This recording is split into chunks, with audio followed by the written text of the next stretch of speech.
married to Mr. Perfect. So why can't I breathe? Everyone thinks I'm the luckiest woman alive. They see my handsome, successful, loyal husband, a man who doesn't drink, cheat, or lose his temper, and they tell me how lucky I am. But what no one sees is that I'm quietly suffocating in this picture-perfect life. It's not the lack of love or money. It's the constant pressure to be grateful, to smile, to ignore the weight of every small thing he controls. From the outside, I have it all. On the inside, I'm slowly disappearing. And I'm starting to wonder, what if being married to the perfect man isn't so perfect after all? Everyone who looks at me compliments me on my luck. My husband is handsome, talented, loves his wife and children, doesn't drink, doesn't womanize, and takes care of everything. But few people know that it is this almost perfect husband who makes me suffocate every day. Behind the happy family photos is a woman who is wondering, how long can kindness cover up the hidden pain? I don't deny that my husband is the type of man that many people dream of. He has a good appearance, is well educated, has a stable job with a high income, and is always devoted to his wife and children.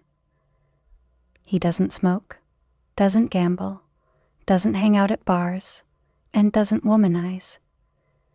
He has almost all the qualities to be classified as an ideal husband according to social standards. My friends, including my family members, always compliment him every time they meet him. What a good man. This woman is so lucky. With a husband like this, what more could you ask for? They see him driving me to work, taking pictures with the kids, helping clean up after every small party. They see him giving me money to spend without control, letting me go out and hang out with friends as long as I am happy. In the eyes of outsiders, my married life is like a picture, painted perfectly down to every detail. And that is why no one understands why I feel like I am living in a luxurious cage. That cage is lined with velvet, has all the amenities, and has the smile of a good-natured man always by my side. But the longer I stay in there, the more I feel the lack of air, the more I feel suffocated by unnamed hidden principles. My husband controls my emotions with invisible kindness. He didn't forbid me, but he frowned when I bought something that wasn't really necessary. He didn't yell, but every time we went out to eat and the food wasn't delicious or expensive, he would bring it up throughout the meal, making me unable to swallow. He didn't force me to quit my job, but the look in his eyes every time I came home late always made me feel guilty. All of those things weren't bad in the usual sense, but they were enough to make me feel like I was living with a clock that was always counting down, precise, strict, and had no room for whim or emotion. I used to think that a woman only needed a husband who knew how to take care of the family and didn't do anything wrong, and that was enough to make her happy. But after living with someone who was too standard, I realized that sometimes perfection could also become a mental prison. It made me have to constantly adjust myself, to be reasonable, to be grateful for everything he brought, even when those things made me feel lonely and lost in my own home. I used to think that a woman only needed a husband who knew how to take care of the family and did nothing wrong. That was enough to make her happy. But after living with someone who was too standard, I realized that sometimes perfection can also become a mental prison. It made me have to constantly adjust myself, have to know what's good for me, have to be grateful for everything he brought, even when those things made me feel lonely and lost in my own home. That feeling of loneliness did not come from a lack of material things or a lack of care, but from being suffocated by excessive care and calculation in every little thing. I did not ask for expensive items or lavish parties. What I wanted was simply to enjoy small joys. A delicious meal without criticism about the price. A trip where I did not have to worry that my husband would be upset just because the hotel bill exceeded my budget. For my husband, it seems that any expense that is not optimal is a waste. When we go to a restaurant and the food is not to our liking, he immediately frowns and makes a few sharp comments. "Don't come back next time, it's a waste of money." If the service is slow, he reminds me, "You have to know where to eat anything, otherwise you'll waste money and get angry." Those words seem to be just gentle suggestions, but repeated over time, they have made me gradually lose the feeling of excitement every time I leave the house. As for me, a woman who knows how to take care of her family, take care of her children, keep the house tidy, and always tries to be beautiful, just hoping for a small recognition.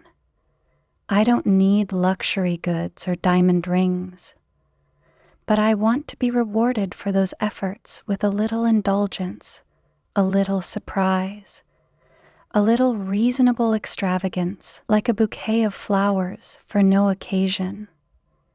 A visit to a nice cafe without having to calculate the price of each drink. A trip without having to make a detailed Excel sheet for each item.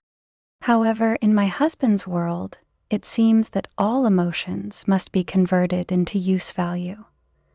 He doesn't see the need for surprise gifts, doesn't understand why I want to have dinner at an expensive restaurant instead of cooking at home to save money. For him, frugality is a proud quality, a way for him to show love by thinking ahead to the future.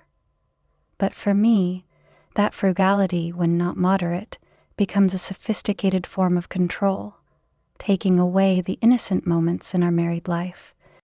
There were times when I tried to pretend to be happy, nodding in agreement with his comments, but deep inside I was gradually becoming exhausted. It wasn't because I didn't appreciate what he did, but because those two right things were unintentionally killing my emotions, making me feel like a guest in my own life, always cautious, always having to weigh and measure every smile, every sigh.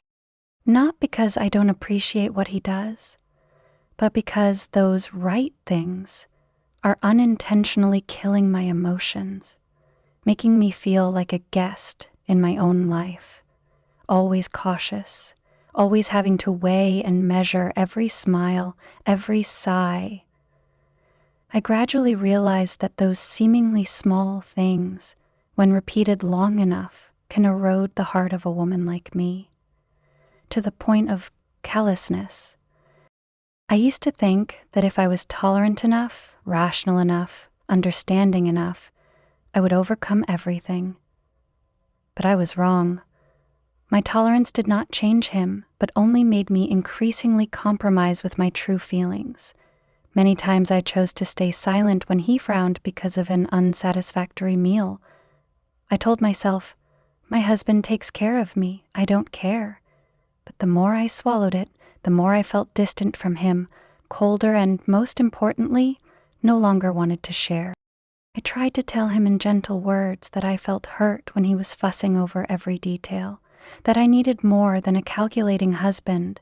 I needed someone who could let me be true to my feelings. But he didn't understand.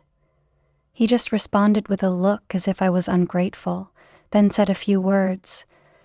"Do you know how hard it is for people out there?"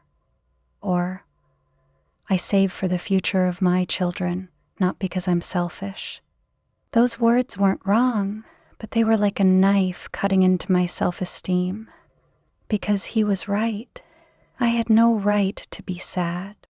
That rightness made me the wrong person, even though I didn't do anything wrong. I just wanted to breathe freely in my own home. But every day that passed, I found myself shrinking a little more, trying to talk a little less, trying to think a little more for him, just to avoid the unpleasant times that might happen. I began to live in a state of caution. And the saddest thing was that I got used to it. I didn't tell anyone about those torments, because I was afraid of being judged as a greedy woman, the type of person who gets an elephant and wants more than one. I was afraid of being asked, "What do you think about your husband?" But in my heart were thousands of questions. Why don't I have the right to desire a gentle, free life, even in small moments? Why do I have to strain myself to be worthy of a too good husband, when what I really need is sympathy and a little understanding? I began to be quiet more, not because I understood him better, but because I understood that I was gradually losing hope. Not hope for a distant future, but hope for being able to live true to myself in this relationship. Perhaps what hurt me the most was not the comments, not the savings, but the feeling of being denied emotions, the only thing that helps a woman keep her true self in marriage. I became more silent, not because I was used to it, but because I gradually understood that, in this marriage, my feelings were no longer important. When every attempt at dialogue led to denial, I no longer had the strength to continue explaining to a man who had framed his wife's feelings in the box of reasonable and enough. And then, when the silence lasted too long, a scary question began to grow in me. Is there another man who can make me laugh every day, instead of silently enduring? I am not a woman who likes to judge my husband by comparing him to other men, but when my feelings were suppressed for a long time, my heart automatically sought another world, not to betray, but just to breathe. I began to imagine a man who did not need to be perfect, did not need to be rich, just needed to know how to listen and let me be true to myself. Someone who is willing to enjoy a simple meal with me, but still happy. Someone who can laugh when things don't go as planned, instead of sighing, frowning, or calculating every penny. I know, getting out of this marriage is not easy. My husband is a good man, according to society's standards.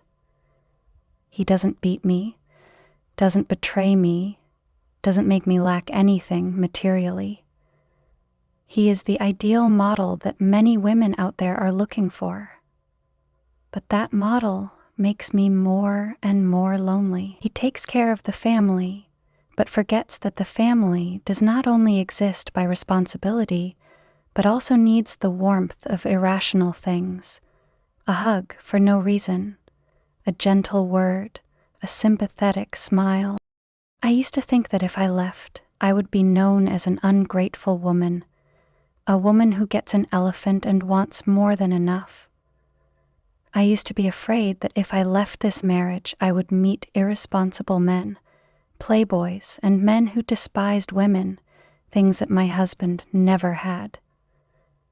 I was afraid that I would lose what was stable just because of a vague desire to be happy easily. But then I realized what made me most tired was not the fear of losing a good man, but the fear of losing myself. I was afraid that one day, when I looked in the mirror, I would no longer recognize the woman who was confident, who knew how to love life, who dared to dream of small but loving things. I don't need a lavish life, but I need a life with real emotions, with true sharing, not imposition in the name of love. Would I dare to step out to find someone new, not necessarily perfect, but simple enough to make me feel safe and comfortable being myself? Or should I continue to live with my breathtakingly good husband and hope that one day he will understand that love is not only in the act of worrying, but also in allowing each other to breathe the same light and gentle air? I have asked myself many times, If I continue to live in this marriage, can I keep my neat appearance, my polite smile, and the gentleness I learned after many years of being a wife, but can I still keep my inner soul?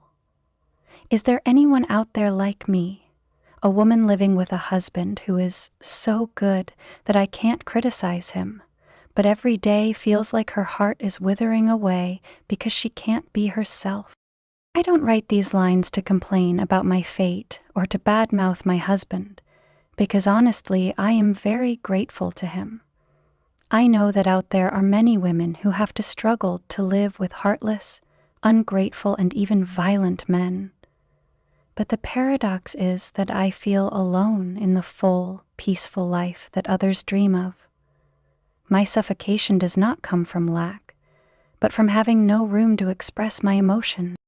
I write because I want to be heard, not with judgmental eyes, but with deep empathy. I want to find wives who have been in the same situation as me, having a loving, caring, standard husband, but they yearn for something gentler, more ordinary, and closer to the heart. Those who have cried silently in the bathroom, who have forced smiles during meals for fear of being frowned upon, who have tried to talk gently but then backed away because they didn't want to further strain the already tense atmosphere. I hope to hear them tell me, has anyone ever cured that excessively difficult attitude? Has anyone ever wanted to let go, then turned back because they realized that that difficult husband was still the one who loved them the most? And has anyone ever left, not because of anger or betrayal, but because they wanted to save the emotions that were slowly dying inside? I still don't have an answer for myself. I don't dare to step forward, nor am I at peace enough to stay. I am still trying to keep this life from falling apart, still taking care of my children well, still fulfilling all the roles of a wife and a mother, but I am also quietly holding on to myself, not letting those silent wounds eat away at the remaining vitality in me. If you, the person reading these lines, have also lived in a marriage that is beautiful on the outside, painful on the inside, please tell me what you did to overcome it. Did you stay silent until you had no voice left? Or did you choose to speak up, even walk away? I don't need any lofty advice, just know that I am not alone, because sometimes what saves a woman is not another man, but a sympathetic voice saying, I was like you, and I understand.